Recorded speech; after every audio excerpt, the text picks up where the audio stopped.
This is part 6 on my series on the 2026 elections, and we're finally talking about local races, which I think are too often overlooked, but they actually have the greatest impact on our everyday lives. So we're first going to talk about county-wide offices. So these are elected officials that are representing the entire county, and every voter gets to vote for them.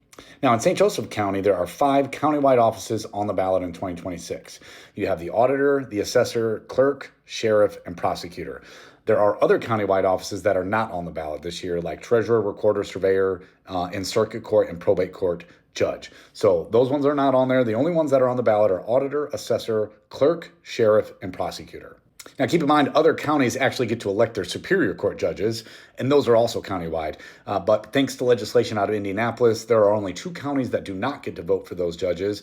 One of them is St. Joseph County, and the other is Lake County. Everyone else gets to vote for their judges, while ours are actually appointed by the governor. Why? Now, all of these offices are elected to 4-year terms, and each of them has an office in the county city building or the county building downtown, and they all have staff. The size of that staff really depends on the office and how much work they do. So remember, we're describing how this works for St. Joseph County, and that's a county of about 300,000 people. But there are other counties in Indiana, much smaller counties, and they may do things differently. Many of those offices for these elected officials might not have any staff at all, or they might just have some part-time staff.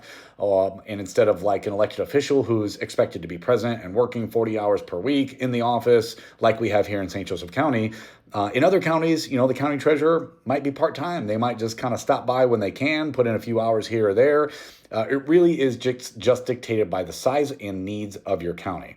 So in the next video, I'm going to talk about each of those offices and what they do. If you want more information, you should check your county clerk's website. And as always, go to indianavoters.com to get more information and to ensure that you are registered to vote and registered correctly.